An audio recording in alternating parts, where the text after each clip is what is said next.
Hello my friends. Oh yeah, I got a nice comfy spinner seat here in my back room, so I'm kicking it in style, co-chilling. I got my cold cup of coffee and my vape, and gonna make a video. Go figure, huh? To tell you the truth, I'm gonna cut this short and go get my vape.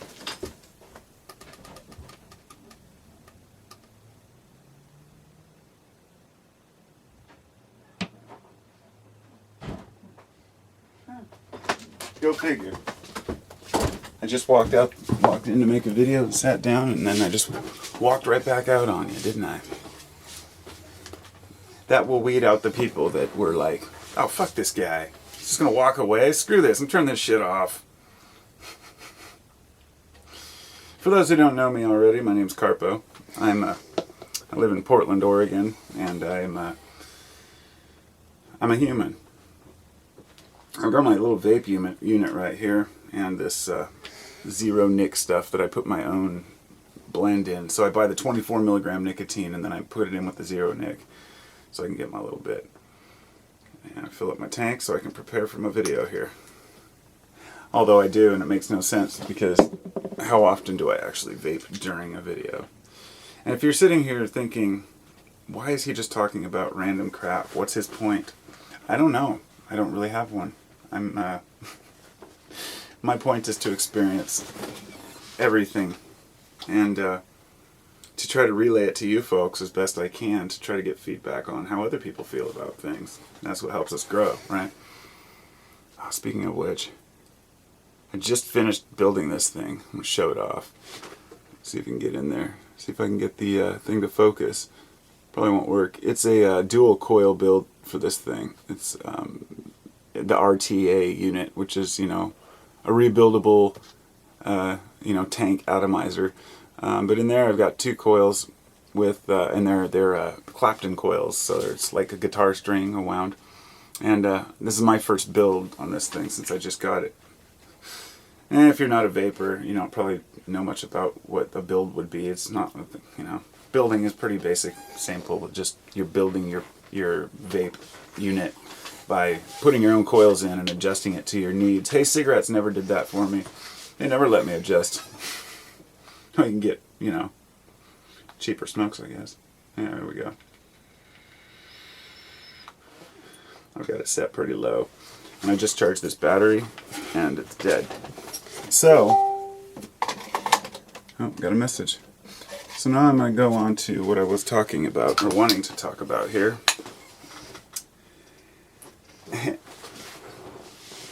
Philosophy. Okay, I'm a philosopher, if you know my channel. I don't associate myself as being a philosopher, but I'm a thinker, and therefore I have a lot of philosophies that go through my head every day. In fact, there's a book right here, Enduring Issues in Philosophy.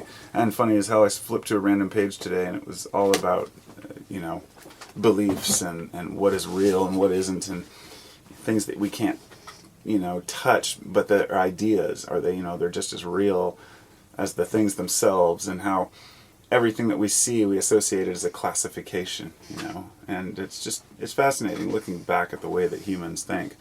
Actually, I just got this in the mail. I'm reading it right now. It's The Power of Myth by Joseph Campbell. And this was based on the series that he did. So people who don't like to read, you can watch Joseph Campbell. There's a series they did on PBS. And it's pretty interesting. Anyway, I was reading into that and doing a little bit of thinking, and then I had my book over here. And this is what I originally intended on talking about in this video. And I had a few notes taken because I tend to forget stuff. Addictions, music. What happened was, and I'm just going to be straight honest, I took a nitrous oxide hit, and I know a lot of people think of laughing gas as just woohoo, get high. For me, I go to a quiet spot and I lay quietly and allow myself to be consumed by the experience and get just to that verge of the anesthesial aspect of it. You don't want to be knocked out. The whole point is to be just on that edge where you're on that cusp of reality. What it allows you to do is your senses tend to mingle not synesthesia, to where you're seeing colors and hearing sounds, or seeing sounds and hearing colors. It's not quite like that. It's almost as if it omits a lot of what we have in our heads. Like, for example, taking psychedelics, it shuts down the frontal cortex in the mind. And that allows your brain to make deeper connections in parts of the brain that maybe ordinarily are suppressed by our thinking. So it allows you to make connections you didn't have before. I didn't expect nitrous oxide to do that, but it did. Anyway, I have been experimenting with that over the last few months on and off, and found this point where all I could hear was the nitrous came on, and I felt this whoosh, and then I heard the beat going in the background, and my kids were in there, I guess, listening to some techno music, and instantly it just came to mind. It was like this revelation about music and how it drives people. And we all know it's a primal thing. We all know that the subconscious is strongly affected by music, by tones, by sounds, by vibrations. I mean, hell, everything's vibration, right? So it's all about the music of the spheres, you know. You're moving from one state to another, and you're having these experiences in life, and music is something that brings people together. And so you ask, what is it? Well, and this may be hard for me to convey, but let me start with the addictions one, because the addictions and the music thing were the ones that I kind of drew together. And what I wrote here is, addictions give us a cycle of stability, stillness, and the results among the confusion, something to expect. So you might not know what kind of mood you're going to be in tomorrow afternoon. You're not going to know what kind of accident you may have, or how you might feel about something, or whether you're going to be hungry, tired, sick, name it all. But when you plan an experience, even if it's having your drink in the evening after work, you know what to expect. And if you really think about it, and I haven't pondered this a whole lot, but I'm still kind of working it out, that part of the addiction comes from the familiarity of it, and not necessarily the attachment to the drug, or not always trying to hide from themselves or their problems, but rather, there are folks who do a lot of, maybe they're shooting up heroin all constantly and they're always out of it. But then there's maybe that one functional guy who, shoots up and goes to work and does his day, comes home. Like the functional alcoholic, the functional heroin addict. And there are plenty of people who do small amounts of things and what I'm trying to say is, addictions can be where people go all out and then overdo it. Some people just never want to take too much, and they always keep their habits small. Maybe only take a couple drags off a cigarette or whatnot. Maybe just one beer. But that sets a tone and a stage and a cycle for something for us to remember. It's something to look forward to. It's like vacation. Every day, every year, if you look forward to your vacation, you know how great that is if you have a vacation, or give yourself one, which you should. And when you look back and see what the vacation thing is all about, it's about that moment of, when you're finally there. It's kind of like going shopping. Once you buy the stuff and take it home, it's not that exciting. And you're in the store and you're shopping, it's great. And the anticipation of an event can ride the actual quality of the event itself.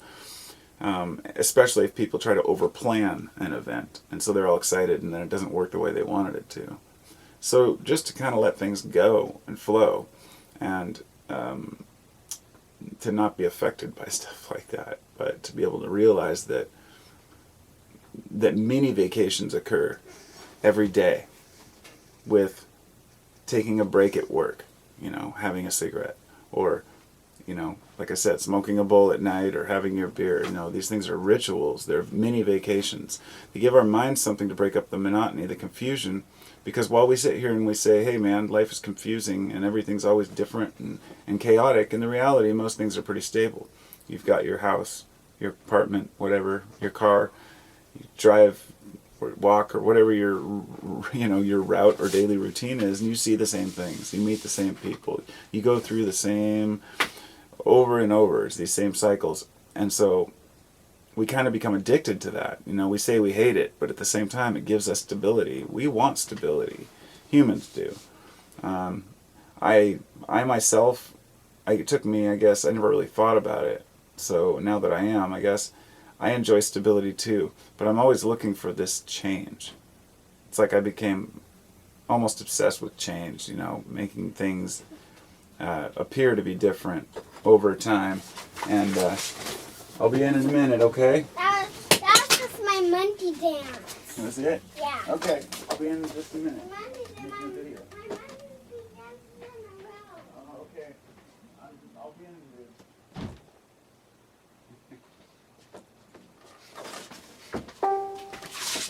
video. Those are the joys of fatherhood. So, maybe that didn't come across as well as I'd hoped. Turn into a long video where I didn't get it across. What else I wrote about it was, the edge of consciousness is where external stimuli comes to a point and allows for solid ideas to surface. And that's what I was finding at the end of my, right at these experiences, these nitrous experiences, would be one thought would come wiggling through the confusion, and it would appear so prominent and strong. Yet I would almost forget it if I wasn't paying attention. So I'd be like, what was it I realized? And if anyone who's tried DMT knows that the epiphanies you have on DMT can only be understood in that realm when you're in that state. And that might sound a little, I mean, maybe it's delusional, maybe it's not, but when you're there, you see and meet things and experiences that are just as real as this world, but you can't bring them back with you because they're not of this world. They're not for this world. And it's mind-blowing. This is why when people say that psychedelics are just a trick of the mind, you know, I've gone for years trying to find the truth about it, because I'd love to think that mushrooms are a conscious being that are here and are meant for us to find them.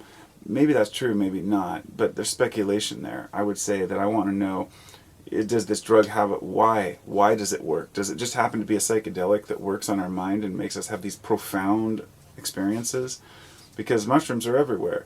And DMT is found in about every living plant and animal, and it's a compound that's readily available, and it's in everything. Why do we share this one genetic thing of DMT? And so, anyway, I'm using this as my example of why I think that there's something important to that state of losing consciousness.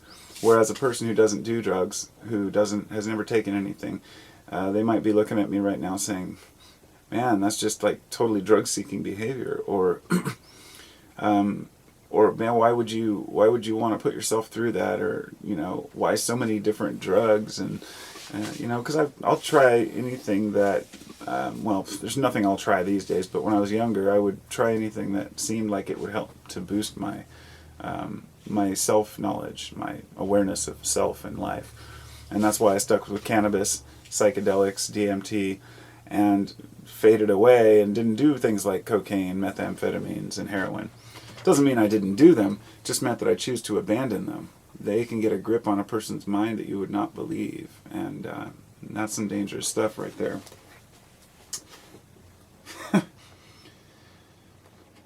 Super top shelf premium gold reserve limited edition fine.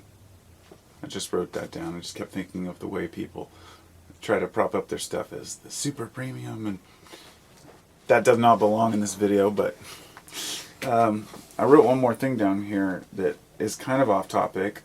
I said there are seldom any negative consequences of religion until the books come out.